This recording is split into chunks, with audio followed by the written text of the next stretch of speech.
Ya salli wa sallim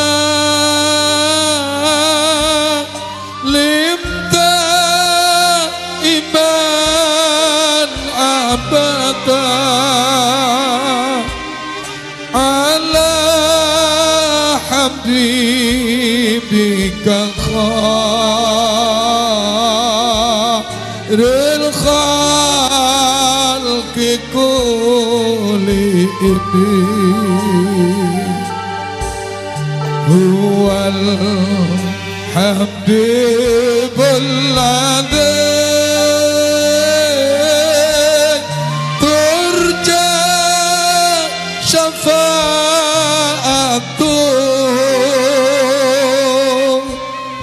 likulli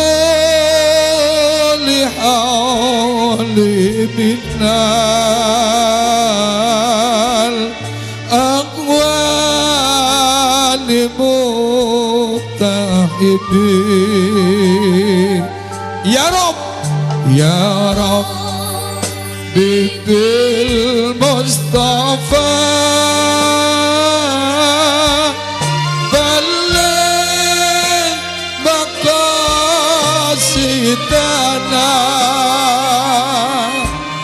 waghfir lana ma madha ya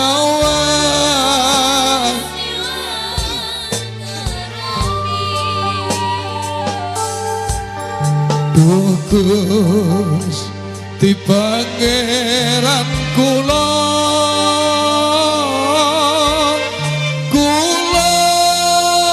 sanes ahli suwarga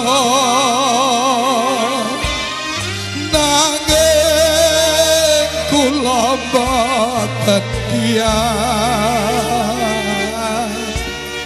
wonten ing neraka.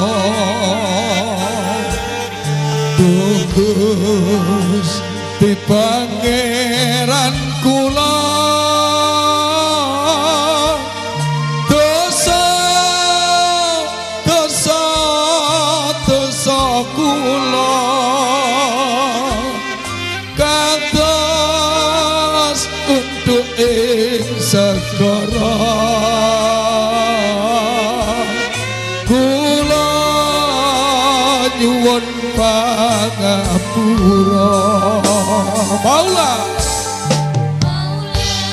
ya Allah, hamba yang hadir di dalam majelis zikir ini ya Allah bukanlah hamba-hambamu yang maksum, bukanlah hamba-hambamu yang suci ya Allah. Kami hadir di dalam majelis ini ya Allah, banyak dosa dan kesalahan yang hamba lakukan ya Allah. Kula dosa datang panjenengan Gusti, kula dosa datang panjenengan ya Rasul, kula dosa kalih tiyang sepah kula ya Allah. Kula nyuwun ngapunten ya Allah.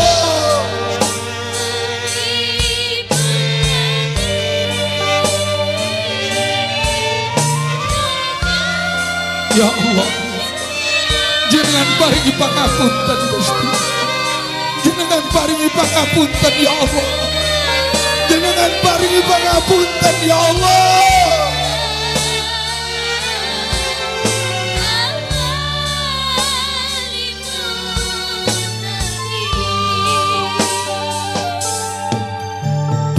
Gusti Pangeran kula kados pundi nasib kawula gesang wonten alam donya tulung panjenengan tata Gusti Pangeran kula ampun panjenengan duka jalaran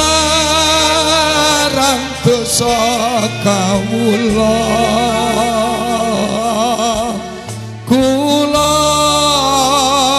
nyuwun pangapura.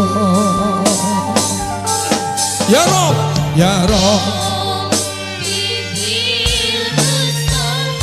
ya Allah, kula namung saged nyuwun pangapunten dumateng panjenengan ya Allah atas semua dosa dan kesalahan yang hamba lakukan ya Allah. Ya Rasul, ya Rasul, kula nyuwun pangapunten ya Rasul.